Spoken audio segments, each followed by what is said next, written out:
electroprogramático. Bueno, Y les recuerdo que el electroprogramático solamente va a sustituir la nota más baja que ustedes tengan. ¿Okay? No sustituye otro examen o el 50% de los exámenes, solamente uno de los exámenes. Espero que nadie tenga que ir, pero si alguien va para allá ya saben cuáles son las reglas del juego. Y la próxima semana estaríamos bastante con examen, porque tendríamos el cuarto examen, el examen teórico, el segundo examen práctico. Así que por favor den su máximo esfuerzo en esta semana y la que viene. Bueno, vamos a hablar de un tema, para mí uno de ellos lo he experimentado aquí en el pueblo, como es estar en sitios de grandes alturas.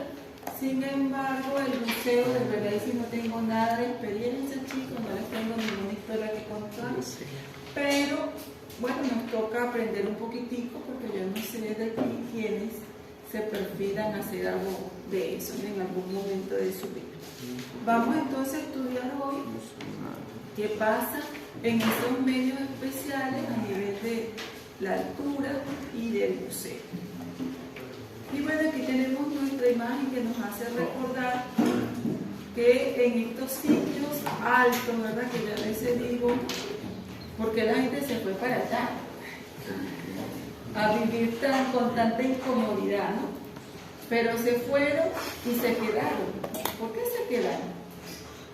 Porque les gustó, porque el clima era rico, el ambiente, la paz, o porque se adaptaron. las dos cosas. Pienso que las dos cosas, ¿verdad? Porque el organismo permitió adaptarse a estar en esos sitios y el ambiente en esos sitios también es bonito, ¿no? Entonces la sumatoria de las dos cosas. Respuestas cardiovasculares a los cambios de presión extrema, y vamos a tener entonces dos respuestas: la respuesta que va a haber en condiciones hipobáricas a nivel de grandes alturas o de alturas, y respuestas en condiciones hiperbáricas en medios acuáticos, ¿no? Y aquí tenemos cómo el hombre fue proponiéndose, ¿verdad?, ir ascendiendo y lograr conquistar esas alturas, pero también ha conquistado parte del mar.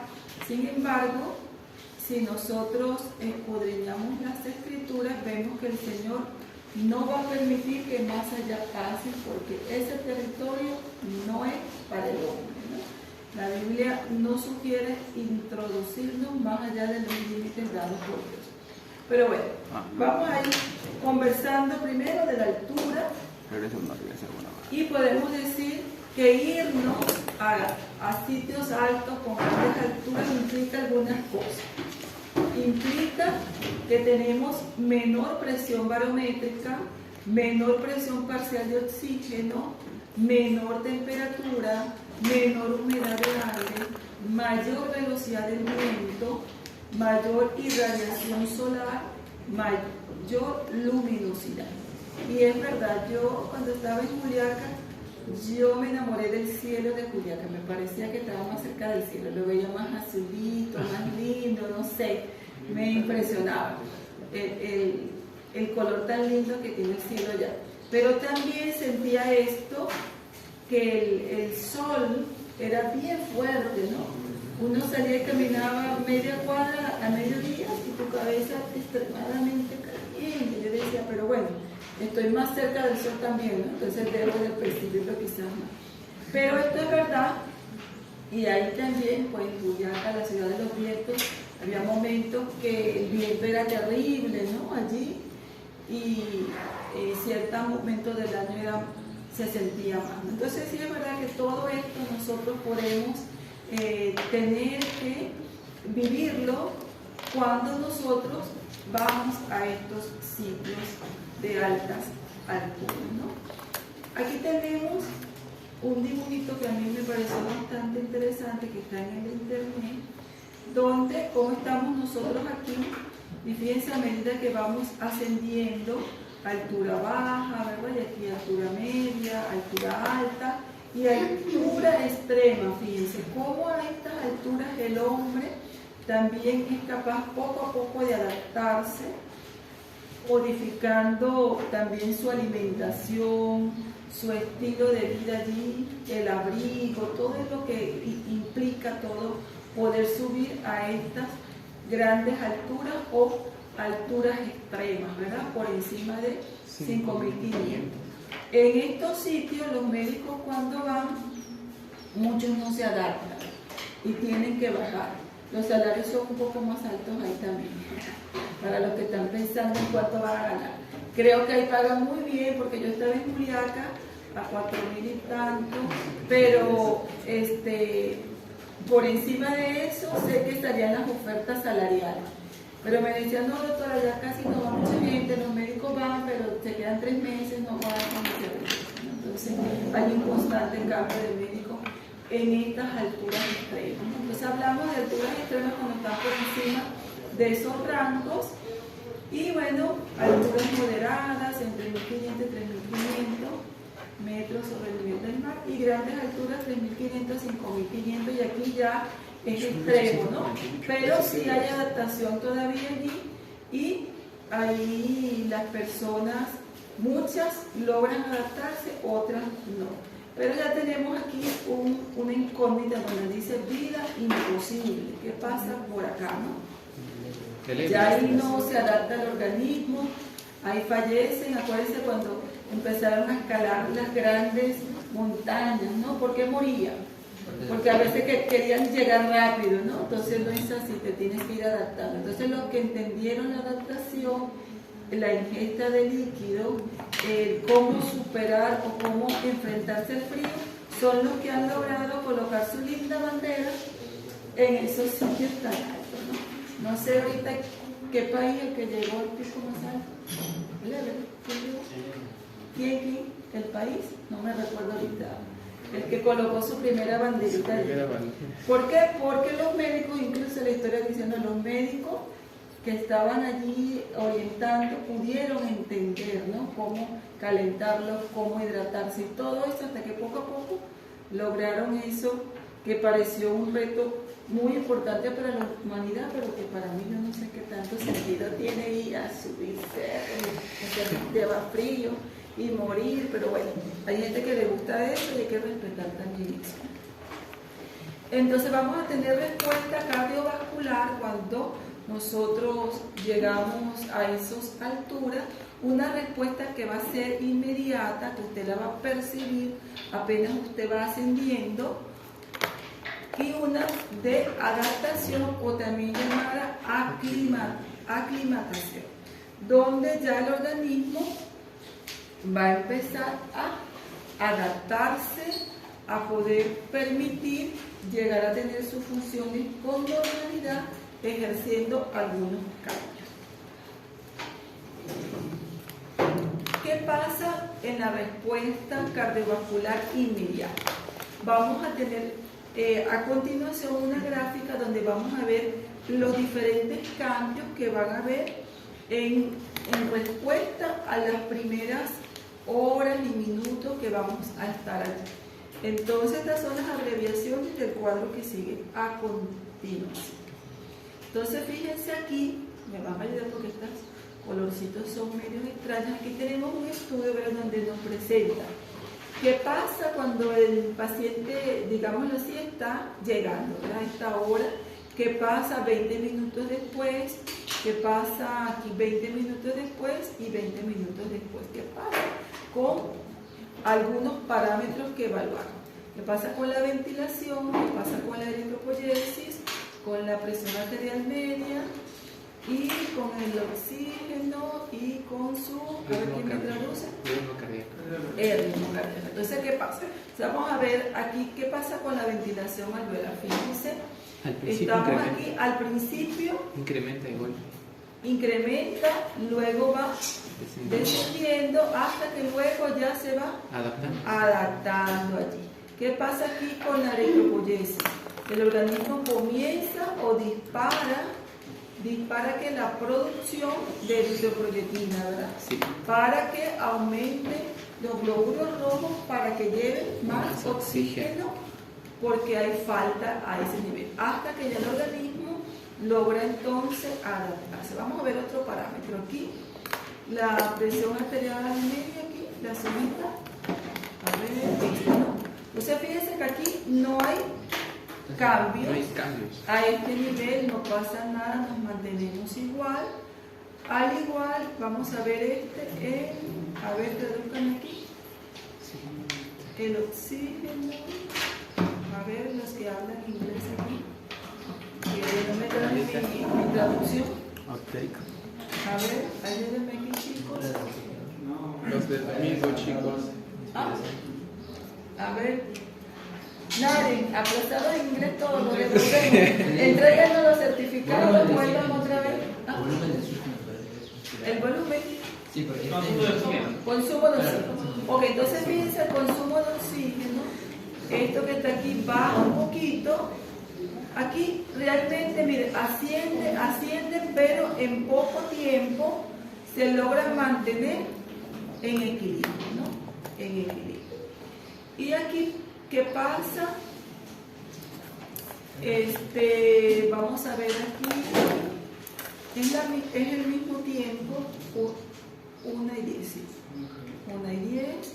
Entonces fíjense aquí cómo el organismo es capaz entonces de mantenerse a medida que pasan las horas, logra entonces tener ya mecanismos de adaptación que van a ser de forma inmediata, ¿verdad? Al principio hay ciertos aumentos, luego el organismo ya empieza a modificar los parámetros y hay algunos que se van a mantener sostenidos, como por ejemplo mantener siempre un rasgo de hemoglobina elevado, ¿no? Todo eso en una Entonces hora. eso lo vamos a mantener allí.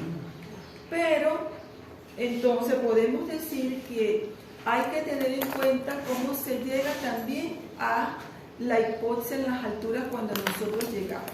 No es lo mismo ascender a pie, poco a poco, ¿verdad? Donde usted va a tener más tiempo, ¿verdad? Que vas a demorar más, vas a tener más tiempo en adaptarte, ¿cierto? A que si yo lo hago, por ejemplo, en un avión. ¿Por qué? Porque yo en el avión llego allá, no es lo mismo ascender a pie, escalando la montañita, donde yo voy a hacer escala, me detengo, a que yo directamente lo haga en el avión con cualquier vehículo de transporte. En un vehículo, por ejemplo, de transporte normal, en un carro, en una mula, en un coche, etcétera, ¿no?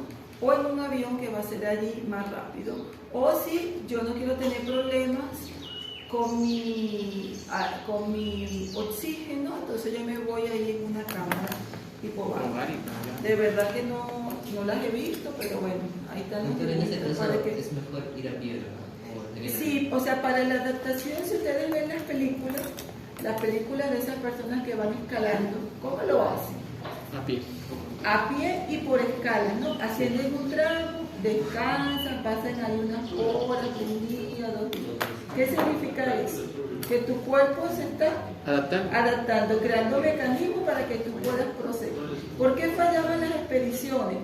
Porque todos querían llegar a la meta rápido. La competencia era llegar, no, la competencia es adaptarse. El que tenga mejor adaptabilidad y otros medios, como la alimentación, el abrigo, el calentarte, la hidratación, todo eso iba a favorecer entonces que las personas llegaran. Algunas expediciones ascendían y ya se estaban moviendo para allá abajo otra vez, hasta que volvieron, ay, ¿qué nos falló? ¿Qué hicimos mal? Entonces, hasta que unieron todos esos conocimientos y ya poco a poco fueron y bueno, llegaron allá a su banderita que vamos a buscar, pregunta de examen, ¿cuál fue la primera bandera? Entonces, hay que tomar en cuenta esto y de verdad que varía, ¿no? Si lo hacemos de forma escalonada o de forma rápida.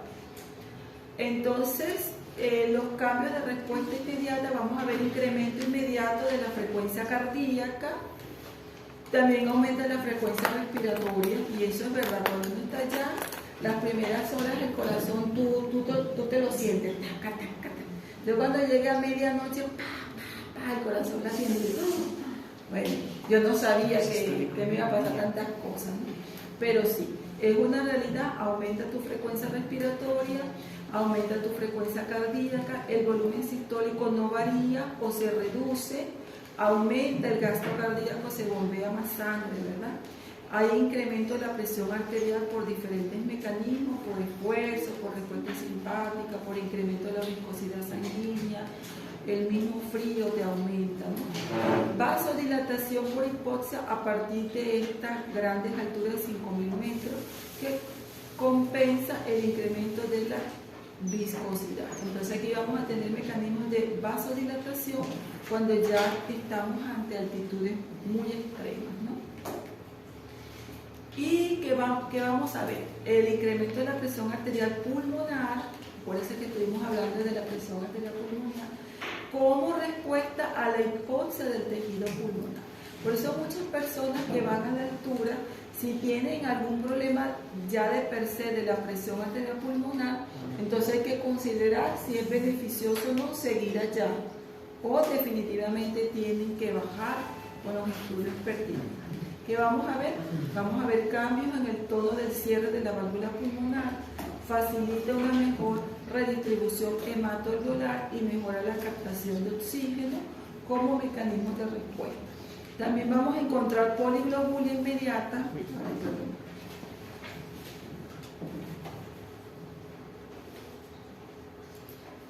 Vamos a encontrar entonces poliglobulia inmediata por deshidratación. Vamos a ver sequedad del ambiente, ya que el vapor de agua, que forma parte de los gases atmosféricos, también disminuye con la altura.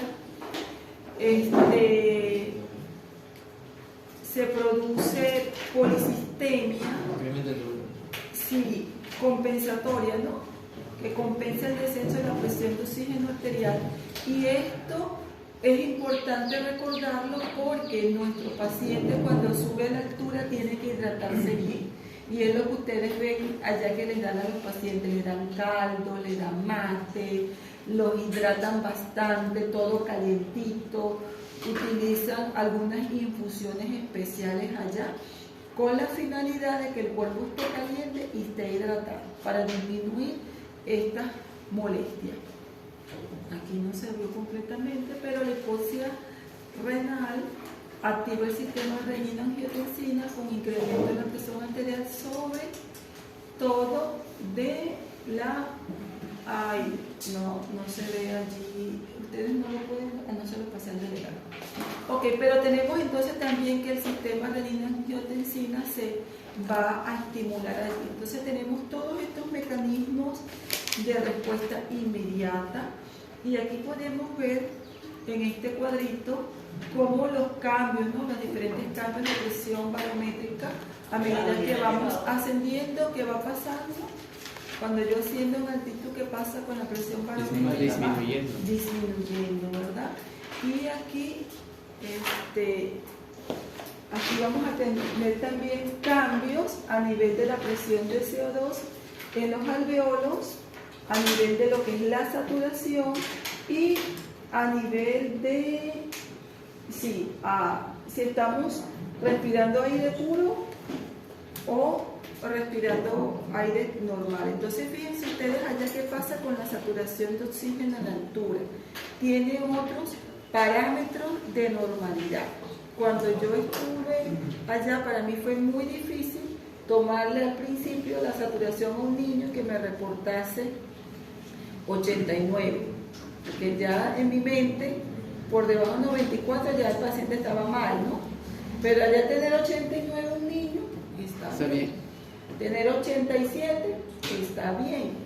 Ya menos de 85 ya la cosa ya está mal, ¿no? Eso es cuando rebasa 2000 metros. Cuando pasamos a esas alturas, por eso, de hecho, uno debería sacar su cuenta cuántos incluso cambios de valor de hemoglobina hay. Por ejemplo, donde yo estaba, a la hemoglobina que ellos tenían, por ejemplo, yo le tenía que restar 3 gramos. Si tenían, para yo saber en la parte pediátrica si estaban anímicos o no. Por ejemplo, el niño le reportaba 13 de hemoglobina, restándole 3, ¿cuánto queda? 10. En 10. Y si era un preescolar de 4 años, ya eso es anemia, Anemia. está por debajo.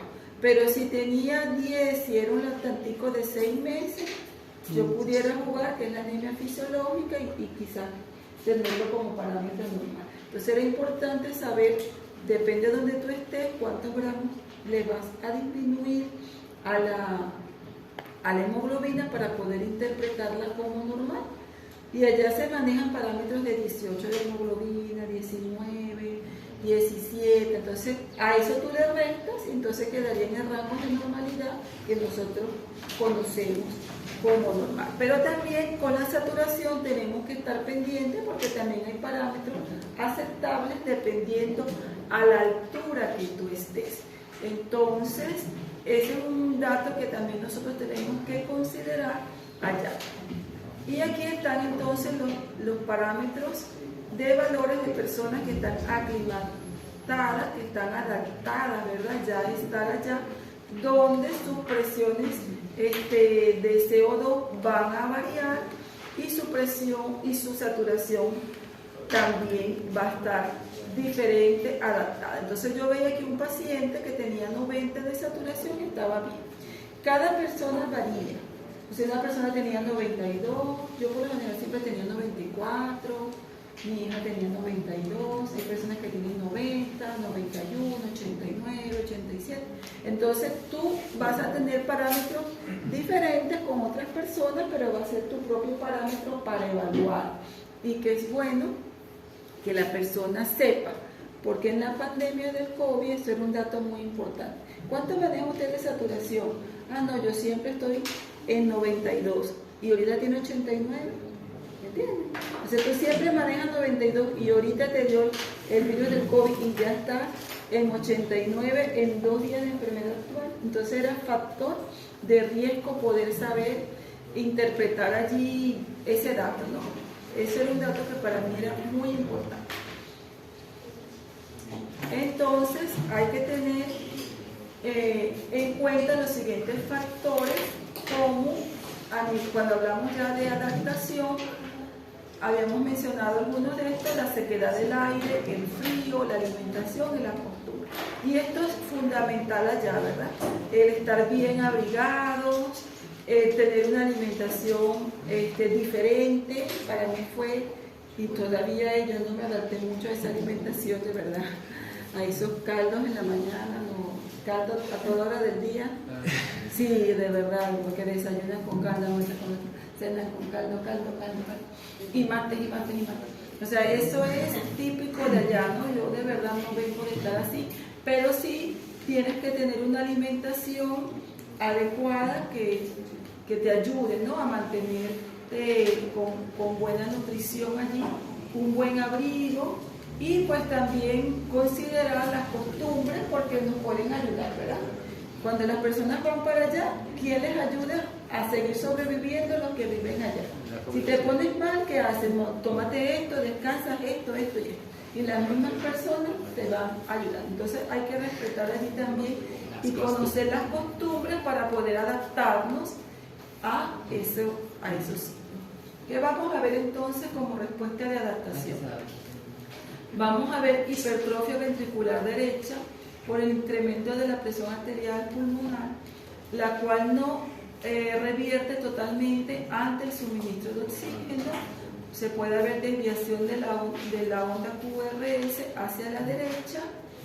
A los 12 días el gasto cardíaco retorna a los valores previos de la subida. Ya tu organismo se está adaptando, ya el gasto cardíaco va a ir disminuyendo. La aurícula derecha secreta, pues dijimos, el péptido, ¿verdad? Natriurético, que además de sus efectos renales diuréticos, también actúa reduciendo la contracción vascular pulmonar, y esto es importante también que pase. Y vamos a tener, se incrementa el número de glóbulos rojos, y ahí vamos a ver, fíjense, en 48 horas ya vamos a empezar a notar los cambios, ¿no? Sí. Debido a la hipoxia renal, sin que el incremento de la viscosidad sanguínea suponga un mayor esfuerzo cardíaco. Por el contrario, este baja por llevar mayor contenido de oxígeno de la sangre. Entonces vamos a empezar a producir glóbulos rojos. Sin embargo, con este punto, en los pacientes que iban a las alturas, algunos iban de una vez a una evaluación médica, por ejemplo los misioneros que los mandaban y de una vez a hacer el examen. Yo prefería esperar un tiempito más. Yo le decía, ¿usted llegó cuántos días ya? Tiene un mes aquí, pienso que ya debe estar bien adaptado. En ese momento yo consideraba para hacer un hemograma. No me gustaba hacer hemograma antes de eso porque iba a tener la duda si verdaderamente estaba en anemia o no el paciente. Si el paciente conocía su hemoglobina de acá, entonces yo la comparaba extrapolando esos 3 gramos. Yo decía, bueno, está manejando sus mismos valores, está adaptado, ¿no? Entonces, particularmente así se espera. E igual si el paciente viene de allá para acá, entonces también tenemos que esperar que esos niveles comiencen a bajar. Si teníamos allá 17, entonces ya vamos a volver a tener nuestro 13, nuestro 12, etc. Y igual hago la misma observación cuando cambiamos. En el caso de los gráficos mencionaba que dentro de una hora ya aumentaba la eritropoyesis. Entonces, ¿por qué esperar 48 horas? ¿Por qué no sería tal vez? La eritropoyesis es la que te va a dar, Producción de glóbulos rojos. que te va a decir, ¿no? Comienza a producir, pero es que eso no es inmediato, que la médula ya, voy para allá ya. Tiene que haber un proceso de maduración en la médula y todo para que comience. Y mientras tanto, ¿qué estás haciendo tú? Con tu taquicardia, ¿qué estás haciendo tú? Respirando más para compensar la hipoxia. Pero llega un momento que no se logra compensar y necesita algo más allá.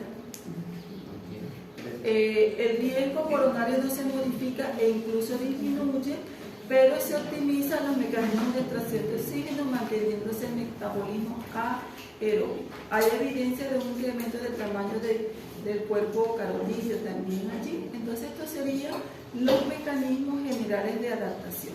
Pero ¿qué pasa cuando no nos adaptamos lo suficiente? ¿O qué síntomas o qué puede pasar al inicio, ¿verdad? Cuando estamos en ese proceso? Podemos presentar estas manifestaciones de enfermedades relacionadas a la altura, como la denominada enfermedad aguda de montañas, el edema pulmonar de grandes alturas y el edema cerebral de grandes alturas.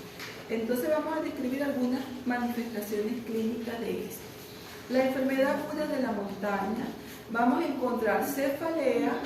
Este síntoma principal va a estar asociado al menos a uno de estos síntomas. Y es verdad, tú llegas allá y te duele la cabeza. Eso es típico, dolor de cabeza, puedes tener náuseas o vomitas, se te quita el apetito, puedes tener vértigo, dificultad en dormir, te vas a sentir fatigado, débil. Eso es normal. Pero algunas personas esto empeoran, ¿por qué? Porque ellos van para allá y ellos quieren conocer todo, subirse a todos los sitios turísticos, entonces comienzan a subir y ¿qué pasa? Te ponen peor y se tienen que bajar o se tienen que sentar. Entonces, cuando hay manifestaciones de esto, la recomendación es que los primeros días la persona debe estar tranquila, no subir. Yo a los pacienticos míos pediátricos no suben ni bajan escalera. El niño quiere estar corriendo con los primitos, no puede. ¿Cuántos días de reposo? Cada cuerpo es diferente. Hay personas que en 3-4 días están listos, están chéveres. Hay unos que duran una semana, hay unos que incluso hasta un año o más. He escuchado esa diferencia de tiempo tan extensa, ¿no? Para adaptarse. Pero los chicos que han ido a hacer su internado allá, por lo general la semana ya están bien. ¿Qué parámetros podría controlar usted para ver si se podría ser el número de glóbulos rojos o cuando se analiza la frecuencia cardíaca? ¿Qué parámetros serían más determinantes para ver esta adaptación? Para mí es como tú te sientas. La misma persona te va a decir, no, sí, ya no siento el corazón acelerado, tú le tomas la función, tú le tomas la oximetría y ya te ves que no está con esos rangos con requerimientos de oxígeno.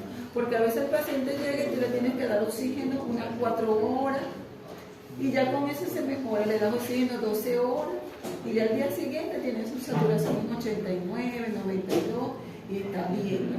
Pero llegan y al ratito, unas 2 horas después, están saturando 84, 82, 80, entonces hay que ponerle oxígeno y la adaptabilidad es variable.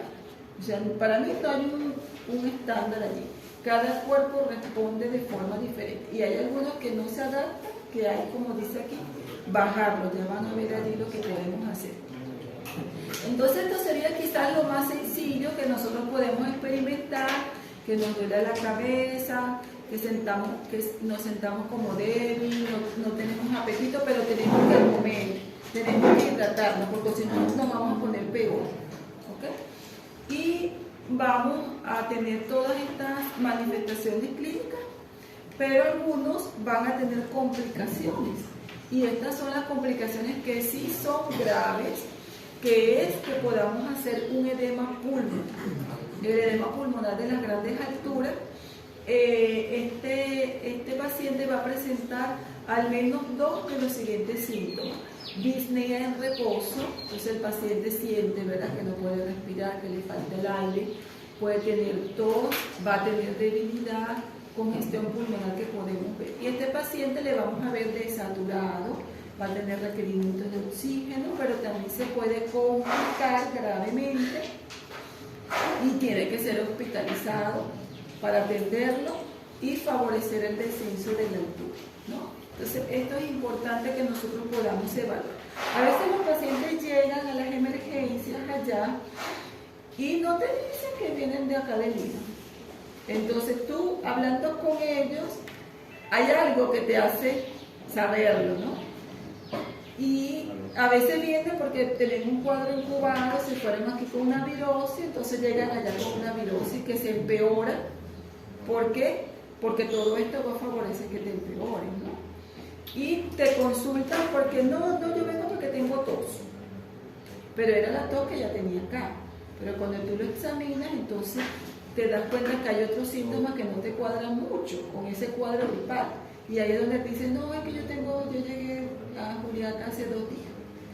Entonces, o tú lo ves de la procedencia que te ayuda, o el paciente te lo dice, o tú tienes que ser ágil. Como ya estamos pendientes de eso, es de acá, entonces ya uno ya estaba más tranquilo para poder saber si el paciente estaba o no complicado. Con mi examen físico respiratorio completo, la auscultación pulmonar debe estar bien realizada, evaluar bien el estado de hidratación del paciente y evaluar también los signos vitales. Entonces el paciente puede tener estas manifestaciones. Y a nivel de cerebral. No, aquí otras manifestaciones. Cianosis. Vamos a ver entonces el paciente, dependiendo de su grado de afectación, usted lo va a ver con cianosis distal, le va a ocultar crépitos, va a estar con taquipnea y taquicardia, ¿verdad? Entonces va a tener al menos 2 de estos signos que ya son propiamente de la esfera cardíaca y pulmonar, ¿no? Donde le van a decir que hay complicaciones. Entonces yo a mi paciente, yo lo examinaba, ¿verdad? De repente estaba taquicardia, ya un poquito taquicardia, pero no estaba cianótico, no tenía crépitos, pasaba bien su aire, la saturación estaba aceptable entre los límites para la adaptación, yo me quedaba tranquilo. Pero si el paciente tenía, se le ocultaban crépitos, estaba taquicárdico, taquipnéico, con saturaciones por debajo de 90, de 84, 85, entonces es un paciente que hay que dejar hospitalizado, porque ya sus manifestaciones clínicas me están diciendo que está con compromiso pulmonar. Entonces manejaría ese paciente y lo devolvería nuevamente a la tierra local donde es. Lo ideal es, las recomendaciones que ustedes van a ver en las guías de pauta es siempre bajar. Pero tú tienes que estabilizar a tu paciente. Entonces tú le das oxígeno, lo hidratas, haces algunas medidas generales y luego le sugieres que sea baja. Pero si te dicen, no doctora, yo soy misionero, mi propósito en la vida es estar aquí, te tienes que quedar aquí a ver si te adaptas. No doctora, yo vine a hacer mi internado, es mi sueño hacerlo aquí en la americana. Listo, espérate una semanita, ve qué pasa. Esa la adaptación es más o menos una semana muy variada. Depende, ¿no? Para mí ya en una semana la gente debe estar adaptada. Es lo que Una uno semana. siempre está, en mi experiencia, la parte de los niños, al tercer, cuarto, quinto día máximo ya el niñito ya estaba bien. El primer día, agitadito allí. Ah, Y ya a los 3, 4 días ya el niñito hasta corría y eso, ¿no? ah, Entonces, depende del organismo. Entonces, estas manifestaciones respiratorias son de importancia. Y a nivel del cerebro, cuando se produce edema cerebral, que es otra complicación, o sea, ¿qué tengo yo que ver? Ah, tiene mal de altura, bueno, no me preocupo tanto. Pero tiene edema cerebral y edema pulmonar. ahí sí. Ahí sí, porque el paciente puede fallecer y fallece, ¿no? Entonces tengo que yo investigar, preguntar y examinar muy puntualmente estos dos sistemas para establecer su tratamiento. Entonces, la presencia del cambio del estado mental, ¿verdad? Un paciente que esté hablando incoherencias, que tenga ataxia, que camine desorientado, presencia o no de enfermedad aguda del montaña. O sea, el paciente va a tener afectación neurológica, pero va a tener o no tener estas manifestaciones clínicas que nosotros hemos mencionado anteriormente del mal de altura. Puede que lo tenga. Por lo general lo tiene. Tiene manifestaciones de esto, pero van a tener cambios a nivel neurológico de su estado mental. Entonces ahí ya me está dando una orientación de que algo está pasando a nivel cerebral. Entonces si tengo esto, ya yo lo tengo que manejar y tengo que ver que lo que está pasando es esto, ¿no? Y en líneas generales aquí tenemos el tratamiento de las enfermedades de la altura, detener el ascenso, ¿verdad? Entonces estoy a mitad de donde yo voy a ir y me puse mal, lo ideal es que baje porque probablemente no se está adaptando. Pero si el paciente necesita estar allí, entonces yo puedo ver si se termina adaptando. Entonces utilizamos la cetazolamida. La cetazolamida va a disminuir lo que es ese riesgo de edema, y la sugerencia que se pueda dar 24, 48 horas antes de hacer el ascenso. Pero si las personas llegan sin ninguna prevención, es un tratamiento que damos allí. Y oxígeno, esto es importante, ¿no? Entonces yo, ¿qué es lo que le doy a mi paciente? Yo lo hidrato, lo hago descansar, le doy oxígeno. Hay algunos pacientes que van a necesitar la nifedipina también y la dexametasona para el edema cerebral porque disminuye, ¿verdad?, el edema. Y esto sí es algo que sí utilizan bastante frecuente. Entre las medicinas que yo vi que más se utilizan, porque en la parte pediátrica yo por lo general era controlar los vómitos, hidratar a mi paciente, el reposo, su oxígeno, un poquito de dexametasona en algunos casos, pero en el paciente adolescente, adulto, sí, le daban su acetazolamida directo por 2-3 días, algunos por 5 días, el oxígeno por 1 o 2 días, o algunos se complicaban y tenían que ir a observación y tenían que ser hospitalizados, y ahí ya le daban su nifedipina, su dexametasona, etc. Entonces controlan la inflamación con estas medicinas, suplen el requerimiento de oxígeno y así el paciente entonces se estabiliza. Existen otras patologías que pueden dar el mal de altura y que nosotros también tendríamos que recordar, pero las que mencionamos son las más frecuentes. Y mal de altura en paciente que está allí y que de forma crónica se va a complicar y no mejora. De manera ocasional, una persona que permanece demasiado tiempo en la altura elevada presenta el mal de altura crónico en el que se producen los siguientes efectos. El paciente no se llegó a adaptar adecuadamente. La masa de eritrocitos y el hematocitos se hacen excepcionalmente elevados. Son pacientes que llegan a tener 21 de hemoglobina, 22. La presión arterial pulmonar se eleva, incluso de lo normal durante la aclimatación, o sea, aumento de esto. Pasó el periodo y él sigue con la presión arterial pulmonar elevada.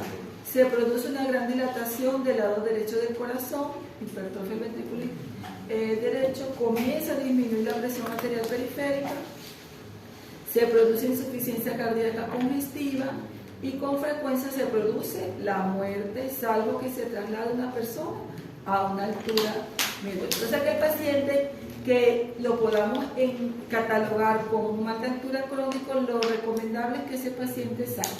Y hay pacientes que, si yo conocí un paciente que no tuvo que salirse porque no tenían que sacarle sangre cada 3 meses, hacían hemoglobina de 22, dolor de cabeza, mareo, no se pudo adaptar, entonces tuvo que salir a Arequipa.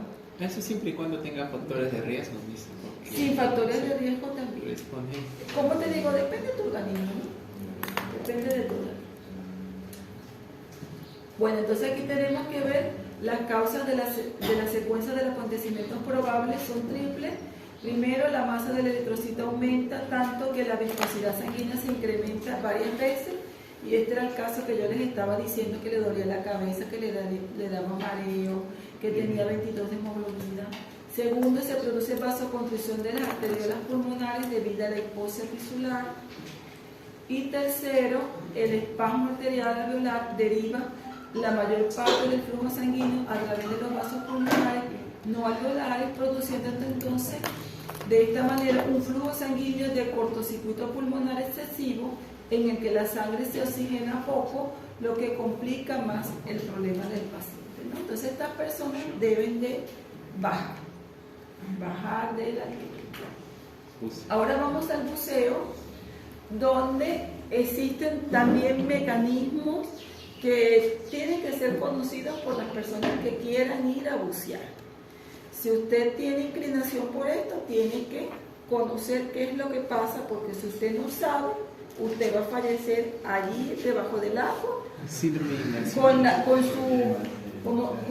con su oxígeno aquí atrás, pero no va a adaptarse. Entonces todos tienen ahí también una forma de hacer. Entonces aquí el organismo afronta presiones exteriores ascendentes que afectan a las presiones internas. Va a haber cambios de temperatura y va a haber estrés también. ¿Por qué? Porque de repente está pasando que la persona siente que se está asfixiando, entonces eso le genera más estrés y eso al final es lo que lo va a llevar a la desesperación de la muerte. ¿Okay? Entonces estos factores son los que debe de afrontar esa persona. Actividades subacuáticas o cabinas hiperbáricas. Entonces allí hay personas que pueden ser sometidas a estos cambios también de presión, ¿no? Pero bueno, en la inmersión es introducir todo el cuerpo bajo el agua, ¿verdad? Como ustedes ya probablemente saben, el buceo implica además el desplazamiento, no solamente que yo me introduzca al agua, sino que yo me desplazo en esa agua. El buceo es un ejercicio de tipo mixto moderado con un metabolismo mixto. Entonces hay que considerar que el buceo realmente es un ejercicio. Y acuérdense que hemos dicho que si yo no estoy adaptada a realizar ejercicio, lo hago y van a fallar mis mecanismos compensatorios. Pero si yo lo hago poco a poco, mi organismo se va adaptando. Igualmente pasa con el buceo, ¿no? Entonces, ¿qué problemas podemos ver allí? Vamos a encontrar disminución de la disponibilidad del oxígeno. Vamos a encontrar aumento en la producción de CO2, disminución de la temperatura, vamos a ver incremento de la presión externa, una atmósfera por cada 10 metros de descenso que podamos hacer. Producción de burbujas, se pueden producir embolias gaseosas que pueden comprometer la vida del paciente. En la inmersión en el buceo se produce estrés que activa el sistema simpático, hay acumulación de lactato debido al incremento del metabolismo anaeróbico. Entonces esto lo vamos a encontrar nosotros allí. Y aquí tenemos, a medida que nosotros vamos descendiendo a nivel del mar, va a ir teniendo un incremento de esa presión, ¿verdad? Una persona que está a 10 metros debajo de la superficie del océano está expuesta a una presión de 2 atmósferas. Entonces, yo estoy a nivel del mar y yo tengo mi atmósfera que está por encima mío, siempre normal. Pero si yo me bajo 10 metros del nivel del mar, yo sigo teniendo ese metro más el metro que estoy descendiendo. Entonces tendría dos atmósferas. Tenía una normalita, la que siempre tengo, más la otra. Entonces así, a medida que yo voy descendiendo, va aumentando entonces esa presión atmosférica. Con una atmósfera de presión producida por el peso del aire que está por encima del agua y la segunda atmósfera por el peso propio del agua. ¿Okay? Entonces, si les pregunto, a 10 metros, ¿cuánto sería? 2. Y de ir bajando, te dice, bueno, es 4, pero no es 4 acá, es uno más por el que tengo por encima. Y aquí tenemos una figura, ¿verdad?, que nos muestra un recipiente en forma de campana que está aquí. Yo decía, ¿por qué esta crucecita? Porque se está muriendo, bueno, no sé. Pero bueno, lo hicieron así con esa cruz allí. En una campana a nivel del mar que contiene 1 litro de aire. Por ejemplo, si yo aquí tengo 1 litro de aire y yo empiezo a descender, ¿qué va a pasar con ese aire que está allí adentro? Se va a comprimir. Se va a comprimir, va a ir disminuyendo igual. ¿Y su efecto qué sería? Incrementa la presión. Ajá. A 10 metros por debajo del mar, que sería esto, 10 metros, donde la presión de la atmósfera dijimos que era 2 a 10 metros. A 10 metros. El volumen se ha comprimido a solo medio litro. Entonces fíjense que a 10 metros, ¿cuánto se comprime? 2 litros. 2 litros. Pero ¿qué pasa cuando está aquí a 70 metros, que sería 8 atmósferas? Se ha comprimido 1.8 litros. Entonces, ¿dónde hay más? Aquí, ¿verdad? Sí. Mayor. Piensa que aquí, de repente, oye, 2, si tú ves 2, 3, 4, no está duplicado, ¿no? Pero ya aquí hay un cambio significativo de la presión, ¿verdad? Entonces, aquí sería a 8 litros, 70 metros, se ha comprimido 1/8 de litro. El volumen al que se comprime una cantidad dada de gas es inversamente proporcional a la presión, como las leyes que ustedes ya han estado estudiando. Entonces, este dibujito nos permite ver los cambios que ustedes pueden ver aquí. A 10 metros todavía nuestros pulmones están bien insufladitos. Fíjense, a 20 metros, fíjense como ustedes ya lo están viendo más pequeño, ¿cierto? Sí. ¿Y qué pasa a 40 metros? Miren, pequeñito, ¿verdad? Entonces, si tú no sabes qué hacer cuando estás a estas profundidades, mejor asciende y sigue estudiando porque te vas a morir allí. ¿Hasta ahí es el límite, Miss, de 40 metros? Ya vamos a ver más adelante. Ya vamos a ver cuáles son las recomendaciones. El buceo, como cualquier actividad que el hombre desarrolla en un medio que no es el suyo natural, es arriesgado, y sobre todo para aquellos que se lanzan a practicarlo sin tener en cuenta su riesgo. Entonces, una persona que realice buceo tiene que saber a qué se va a estar enfrentando. Los riesgos del buceo, vamos a hablar de varios riesgos. Entonces, vamos a tener riesgo en el descenso, cuando yo bajo, riesgos por la misma profundidad del agua y riesgo cuando yo asciendo. O sea, va a haber riesgo en cada uno de estos espacios donde el organismo se tiene que adaptar, y el buzo tiene que saber qué hacer para no caer en descompensación, angustia y muerte. Ok, entonces aquí tenemos la pregunta que están haciendo. Aquí tenemos nuestro buzo que se prepara, ¿verdad?, con todo el entrenamiento que debe de hacer, y él se va a su sitio de buceo y entra al agua con su equipo pertinente, porque tampoco es que va a entrar ahí un chorcito, ¿verdad? O sea, ¿verdad? Con un equipo, porque ya dijimos que la temperatura lo afecta, ¿no? Entonces entra al agua y desciende. ¿Y qué nos dice aquí? 20 metros. Es la profundidad máxima autorizada que puede sumergirse un buzo mariscador artesanal, uno que está ahí comenzando. Y aquí permanencia del tiempo en las labores, o sea, en estos 20 metros, allí él hace lo que quiera hacer. No sé qué quiere hacer allí, quiere relajarse, quiere buscar a su sirenita, los pececitos, buscando a Nemo, no sé, lo que él quiera hacer allí. Él está allí porque ese es su hobby, qué sé yo. Él está allí tratando de salvar a la última especie del mundo, etc. Él está allí, da un tiempo y ya después decide, no, yo voy a ascender. Entonces, el ascenso también tiene riesgo de ascenso. Entonces, ¿qué dice aquí? Parada de seguridad, descompresión. Entonces, él tiene que saber que tiene que hacer una parada a este nivel para poder no caer en ¿qué? En descompensación. ¿Okay? Y luego poder salir y contar toda su experiencia y sus videos, etc. Entonces, aquí tenemos nuestro riesgo de descenso. ¿Qué puede pasar?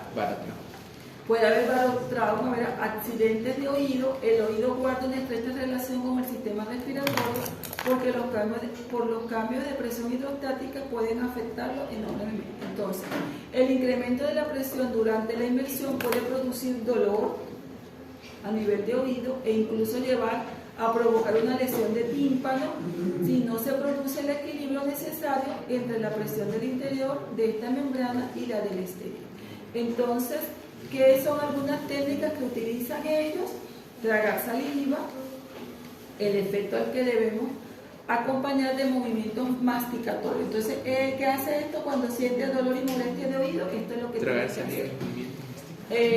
Movimiento de vasallo, presionar los costados de la nariz y soplar por ella, y de esa manera también lo hace. Entonces, el buzo tiene que conocer qué es lo que debe de hacer para ayudarse, ¿verdad? Consideraciones de tener en cuenta para prevenir estos accidentes de oído. Tener en especial cuidado en la compensación de los oídos durante los primeros metros de inmersión. Él tiene que estar viendo si está presentando esos síntomas. La higiene de sus oídos. Obviamente, si el paciente está con cuadros catarrales o tiene sinusitis, no debería de descender. ¿Por qué? Porque va a tener estos efectos. No utilizar tapones de goma, introducir agua en el conducto externo de ninguna forma, deberemos dejarlo seco. Bueno, estas serían las recomendaciones que ellos hacen para prevenir. ¿Qué pasa a nivel de los senos paranasales en el descenso? Al igual que todas las cavidades huecas, están en estrecho contacto con las vías respiratorias, las que reciben el aire directamente a presión del ambiente. Teniendo en cuenta que se trata de conductos mucho más grandes y cortos que los oídos, el equilibrio de presiones debe realizarse de forma más rápida. O sea, va a haber menos problemas a este nivel que a nivel de los oídos porque las presiones se equilibran más rápidamente, ¿no? Pero nos dice aquí también las complicaciones de los senos son menos frecuentes que los oídos, si bien son más dolorosas, y es lo que describen entonces los libros.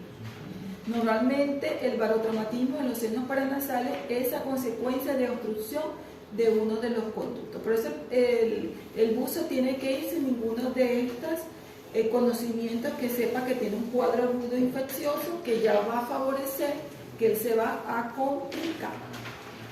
¿Qué pasa con el aplastamiento? También conocido como golpe de ventosa. Al iniciarse el descenso, las gafas también contienen cierta cantidad de aire, que estarán a presión del ambiente existente en la superficie. Si al iniciar la inmersión no insuflamos el aire del interior de las gafas, la presión exterior aplastará la máscara contra la cara, produciendo una acción ventosa de la piel. Entonces, las gafas, que son para protegerte, pueden tener un mecanismo también de aplastamiento sobre la persona. Para equilibrar la presión de aire del interior de la máscara con la del ambiente, bastará con respirar por la nariz. Entonces, eso lo debe conocer el uso. Trastornos por déficit respiratorio. Los trastornos que pueden producirse por déficit respiratorio son ahogamiento y shock termodiferencial. Las causas más frecuentes de asfixia son anoxemia, falta de oxígeno, hipercapnia, exceso de anhídrido carbónico en la sangre. Ahogamiento por sumergión. Entonces vamos a ver paciente que está ahogado. Azul nos dice, el individuo que ha respirado agua, inundado sus pulmones y bronquios parcial o totalmente, lo que le impide la entrada de aire de la vía respiratoria. Entonces se produce una obstrucción por el agua. El cuerpo va tomando un color azulado al tener una circulación sanguínea empobrecida, ¿no? El ahogamiento por síncope, ahogado blanco. En este caso no existe bloqueo de la función respiratoria, sino falta de riego que producirá una palidez progresiva de la piel. Si la víctima de este tipo de ahogamientos no ha respirado agua, tiene muchas posibilidades de salvarse, ya que el síncope es reversible. O sea, el paciente le dio un síncope allí metido y puede regresar, digamos, que sea poco tiempo. Si no ha deglutido aire, está con su buena máscara, él puede seguir respirando después de ¿Es enfermedad reina, Miss? No. No, es diferente. Sí. Las causas más comunes se producen en este tipo de ahogamientos son emociones fuertes, inmersiones en agua fría o después de comidas copiosas, lo que dicen las abuelitas. No te metas porque te va a pasar algo. Mira, la ciencia dice que sí te puede pasar. O haber ingerido alcohol o entrar en el mar de forma brusca, ¿verdad? Sin un calentamiento. Esto puede hacer que te pase esto, pero si no tragaste aire y tienes tu máscara ahí con oxígeno, te puedes recuperar y sobrevivir. El shock termodiferencial, muerte por agua. Es un golpe brutal del agua sobre el cuerpo humano que provoca un síncope, tras el cual se paralizan las funciones respiratorias y cardíacas. O sea, recibes un golpe fuerte del agua que puede conllevar a que estas funciones de vital importancia, como son la respiración y la cardíaca, se paralicen. Sucede al meterse en aguas muy frías, donde el cuerpo debe intentar compensar la temperatura del mar con la del cuerpo, para lo cual el corazón necesita aumentar el número de contracciones, lo que puede llevar a que el órgano sea incapaz de realizar todo el esfuerzo que se solicita y deja de latir. Entonces no te debes de meter a profundidades si tú no has logrado saber si puedes hacerlo, ¿no? ¿Qué síntomas va a tener? Da lugar a este tipo de shock, enrojecimiento, calor, picores en el vientre y cara interior del muslo. Si el paciente, el buzo, comienza a sentir que tenga estas manifestaciones de picor, de fatiga, él tiene que salir, ¿verdad? Para evitarlo, el mejor consejo es de no entrar en forma brusca en el agua, sobre todo si se encuentran a bajas temperaturas como los mares de acá, ¿verdad? Que son bien fríos. Ahogamiento de agua dulce. Las características del agua dulce que son aguas que son muy pobres en sales, hace que su absorción sea mucho más rápida y abundante, lo cual provoca un rápido aumento del volumen de la sangre en el organismo, lo que supone la obstrucción de los glóbulos rojos que liberan potasio, que alteran las sales del plasma. Todo esto llevará finalmente a una insuficiencia cardíaca en breve espacio de tiempo y el paciente va a fallecer rápidamente. Intoxicación por oxígeno. Aquí estamos hablando del riesgo de la profundidad.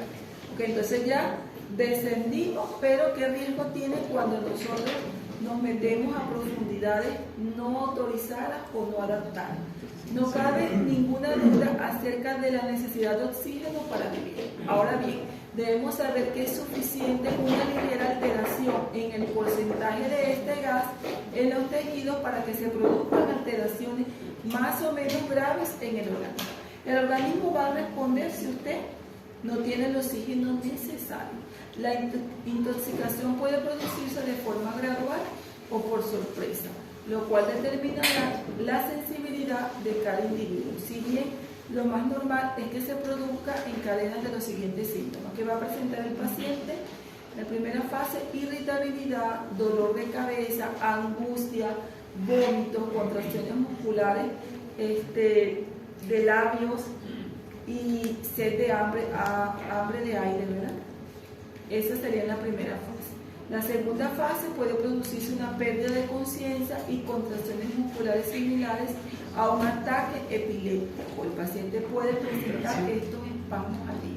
Y en la tercera fase, el estado de relajación adinámica, que puede llegar al síncope y a la muerte del paciente. Este tipo de intoxicación ocurre al bucear en grandes profundidades. Por eso existe un nivel permitido de profundidad para que usted no se pase de allí, ¿no? Intoxicación por nitrógeno. Mal que afecta al buceador cuando sobrepasa profundidades de 40 metros, aumentando sus síntomas a medida que desciende. Sus efectos pueden hacerse desaparecer en la medida que se va ascendiendo a la superficie. O sea, si el paciente siente los síntomas característicos, él debe de comenzar su ascenso para poder salir de la intoxicación. Esta intoxicación dependerá en gran medida del estado físico del individuo y además nos podemos habituar a ella. O sea, el organismo se adapta. O sea, si el buzo, igual que el atleta, ¿no? El buzo se adapta, pero si tiene tiempo sin hacer esto, claro, no, pues otra vez como que desde cero, otra vez, ¿verdad? Ok. Los primeros signos de esta intoxicación aparecen normalmente sobre los 35 metros de profundidad, donde el individuo siente un estado de euforia y bienestar. A medida que sigue descendiendo entre los 60 y 80 metros, el estado de embriaguez puede afectar el comportamiento, sugiriendo hilaridad, aumento del tiempo de la reacción del individuo, decayendo su capacidad de atención. No existe ningún tratamiento más que el comienzo a ascender. Si el paciente no asciende y quiere seguir buscando más allá abajo, fallece. Intoxicación por anhídrido carbónico. También el riesgo de la profundidad. El anhídrido carbónico se encuentra en el aire en una proporción muy pequeña, lo cual nos lleva a afirmar que el individuo apenas lo necesita para vivir. ¿Qué pasa en este tipo de pacientes? Al hacer ejercicio producimos este tipo de gas al tiempo que aceleramos la respiración para facilitar su eliminación. Esto sería en condiciones normales. Por lo que si desarrollamos un ejercicio mayor esfuerzo o simplemente si nos llevamos un susto podemos producir un sofoco. Los accidentes de este tipo de intoxicación serán más graves en función a nivel del anhídrido carbónico. Mientras más CO2 tenga, más va a tener, ¿no? Algunos consejos para evitarla: no poner mucho cuidado en la cantidad del aire en el que llevamos nuestras botellas. O sea que el buzo no lleve suficiente oxígeno y se le acabe, ¿verdad? Saber valorar cada esfuerzo al realizar para no caer en esfuerzos inútiles. Él debe de conocer su capacidad física, su condición física, protegerse del frío, todo esto para evitar esta complicación. Maestra, el anhídrido carbónico es el CO2. Dióxido de carbono. El CO2 que nosotros de forma normal son poquitas las cantidades, no tenemos que estar respirando.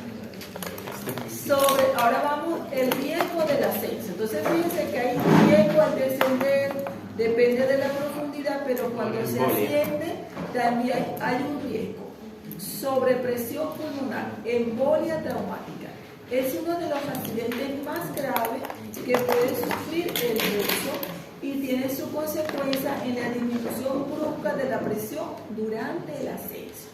Suele producirse por la realización de un ascenso demasiado rápido en el que no se ha eliminado todo el aire contenido en sus pulmones, con lo que se produce un desequilibrio de las presiones que el tejido pulmonar no puede soportar, acabando por producir un daño que puede ir desde un simple desgarro pulmonar hasta una rotura total de los pulmones. Fíjense qué terrible es esta complicación. Como dijimos, no se trata de un accidente usual, no es lo frecuente. Más bien suele estar producido por alguna causa que hace que el submarinista trate de alcanzar la superficie lo antes posible. Esta es una situación de pánico. Por ejemplo, el buzo que está entrenado, él sabe que tiene que tener un ascenso y tiene que hacer una adaptación allí. Pero si viene un tiburón, Ahí sí se complican ¿verdad? las cosas. Le da pánico, se le está acabando el oxígeno, me voy a morir aquí. Si le da pánico, entonces asciende rápido y resulta que eso es contraproducente. También puede producir un espasmo bronquial o un bloqueo de la glotis durante el ascenso.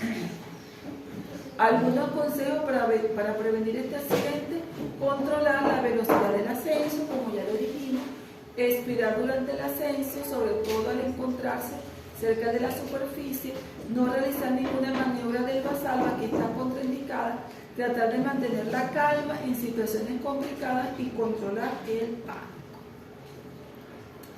Enfermedades comprensivas. Se trata de la obstrucción de los vasos sanguíneos por las burbujas del gas nitrógeno. Uno de los grandes riesgos del buzo es la eliminación de los gases nocivos disueltos en la mezcla atmosférica y acumulados en el organismo durante la inmersión. Entonces, de estos gases, el único inerte es el nitrógeno, que sometido a una alta presión se convierte en uno de los peores enemigos del buceador. La sangre, ante el aumento de la cantidad de nitrógeno y la imposibilidad de eliminarlo, opta por extenderlo ¿a dónde? A todo el organismo. Como no lo puede botar por la respiración que hace, y eso es peor para el organismo, ¿no? Y así es donde surge el problema. Ese mecanismo de compensación no es saludable. Si los síntomas que nos pueden dar aviso a este mal estarán en función del lugar donde se localice la burbuja de aire dentro de nuestro organismo, así como el momento en que ésta se manifieste. Va a depender de donde esté la burbuja, se van a dar las manifestaciones clínicas. Entonces vamos a tener dos tipos de enfermedades comprensivas. De tipo 1, limitada a la piel, tendones, músculos y articulaciones, y los síntomas más comunes, ¿cuáles van a ser? Dolor osteomuscular, afectación cutánea linfática. Eso sería, quizás, pienso que no sería tan complicado, ¿no? Sí, para el organismo. Pero la de tipo 2 afecta el sistema nervioso, entonces los síntomas van a haber afectación cerebral, afectación muscular, afectación vestibular y afectación pulmonar, donde puede haber debilidad, palpitaciones y dolores torácicos a este nivel. Entonces va a haber un mayor compromiso en la de tipo 2. Y aquí, bueno, podemos ver una ruptura muy pequeñita que puede conllevar a una gran complicación como un neumotórax en el paciente y fallece. Puede fallecer por la ruptura, como dice aquí, ruptura de la alveolo. Lo bueno que esto no es lo frecuente, ¿no? Puede el paciente presentar enfisema subcutáneo, aquí fíjense, aquí tienen el aire, embolia cerebral, que esta también es bastante importante en sus efectos, o la ruptura cualquiera de estos niveles, y puede dar esa fuga de aire y provocar el neumotórax. También puede haber enfisema mediastinal, como dice aquí la imagen. Entonces esta es una complicación bastante importante. Entonces el único tratamiento eficaz de estos casos es la recompresión en cámara también, y en los casos extremos en los que no exista una cámara cerca del lugar del accidente, imagínense que usted está por allá solo, que se podrá intentar es volver a sumergir para luego hacer la adaptación y volver a salir. ¿Okay? Eso es lo que se puede hacer si tú no tienes la cámara ahí disponible. También puede haber dolores a nivel de los dientes, por eso no debe de haber lesiones a este nivel. También puede haber cólicos de escafandrista. Durante el ascenso, los gases tragados en la inmersión y almacenados en el estómago e intestino se dilatan, produciendo dolores abdominales, ¿verdad? Que pueden llevar también a un síncope y angustia del paciente. Vértigos también surgen como consecuencia de un desequilibrio de las presiones en el interior del oído, eso a nivel del ascenso, ¿no? También puede haber cambios cardiovasculares a nivel del buceo en apnea y el buceo en aire comprimido. De verdad no conozco mucho estas características, pero sí hay cambios en el buceo de la apnea que habla prebuceo, buceo y recuperación. ¿Qué pasa aquí entonces en el tiempo? Y aquí vamos a ver entonces qué pasa, vamos a seguir las flechitas. El contenido de CO2 en la sangre, aquí estaríamos antes del buceo en equilibrio, ¿verdad? En el contenido arterial de oxígeno, aquí en el contenido de oxígeno en la sangre de CO2, aquí tendríamos la concentración de lactato. Entonces, ¿qué pasa con nuestro CO2 en el buceo? Aumenta, ¿verdad? Y la fase de recuperación disminuye hasta volver a nuestro equilibrio. ¿Qué pasa con el oxígeno? Estamos en equilibrio, disminuye y luego se restablece. Vuelve a establecerse su rango de normalidad. Pero ¿qué pasa con el lactato?